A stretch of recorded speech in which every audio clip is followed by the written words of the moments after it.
Pourriez-vous vous présenter, s'il vous plaît? Bonjour à tous, je suis donc Dany Brunet, je suis conseillère départementale jeunesse et prévention.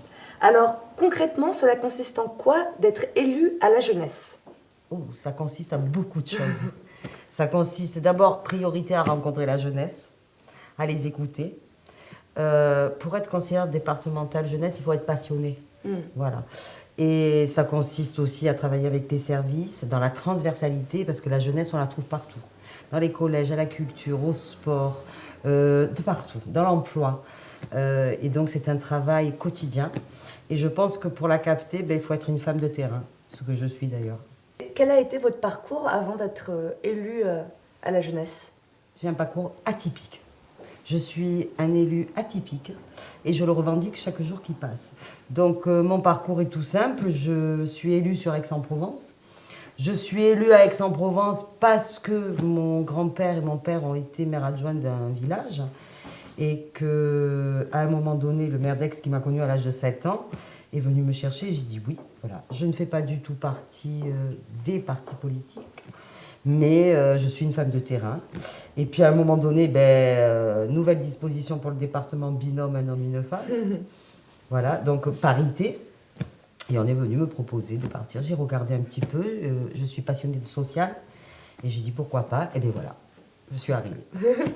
Alors, le conseil départemental a lancé en 2015 les États généraux de Provence. Des marches qui devraient se poursuivre sur les années à venir.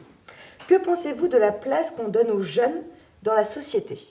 Alors, dans la société, je trouve qu'on ne donne pas énormément de place aux jeunes et qu'on les écoute pas énormément. Par contre, je suis un élu et courant mon mandat, donc sur 5 années, je compte bien monter des forums, les écouter, être en direct comme je le suis aujourd'hui, parce que je pense que c'est essentiel. Pour construire l'avenir de notre territoire, il faut les écouter et puis c'est la relève. Aujourd'hui, vous êtes jeunes, demain, vous serez nos futurs adultes. Et justement, quels sont vos projets envers la jeunesse? J'en ai énormément. Je le disais tout à l'heure, je suis sur le terrain constamment et je suis séduite des projets qui sont montés par la jeunesse.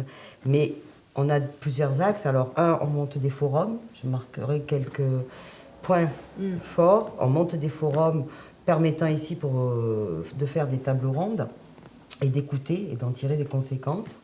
Ensuite, je prendrai un autre exemple, vu que je vais sur tout le territoire et que je rencontre une jeunesse fabuleuse, on a décidé de créer les grands talents de la jeunesse au sein du département, où on pourra rencontrer des jeunes qui montent des projets différents dans tout domaine et qui sont fabuleux. Pouvez-vous nous raconter une anecdote ou un petit moment, un petit événement, une rencontre qui vous a particulièrement touché ou marqué? Alors j'ai une rencontre qui m'a particulièrement touchée. Enfin, je m'en souviens très bien parce que c'était la semaine dernière. Souvent, aux informations, on parle des quartiers nord en ne montant que de la délinquance. Je me suis rendue la semaine dernière dans le 3e arrondissement de Marseille, qui est l'arrondissement le plus pauvre d'Europe. Et je suis allée au Collège de Versailles. Au Collège de Versailles, vous avez des jeunes qui, depuis la 5e, ils sont en 3e aujourd'hui, c'est financé par le département et la culture, étudient un instrument, mais ils ne connaissent pas du tout les notes. C'est à l'oreille. Et donc là, ils finissent leur année, et je suis allée les rencontrer, et ce qui m'a marqué, je suis entrée dans la classe, j'ai vu ces jeunes-là, avec la flûte traversière, avec la trompette et autres, ils se sont tous levés, et parce que, pour une fois, ils avaient un élu qui venait les voir, ils ont joué la Marseillaise, et je peux vous dire que j'ai eu les larmes. Et quelque part, je me dis que dans ces quartiers-là, je le dis haut et fort, je le répète, dans ces quartiers prioritaires, il y a quand même une majorité d'une jeunesse très belle, qui a des envies, et il faudrait peut-être qu'on montre un peu cette image-là. Et pour terminer, auriez-vous un mot pour qualifier la jeunesse? Alors c'est restreint un mot, mais...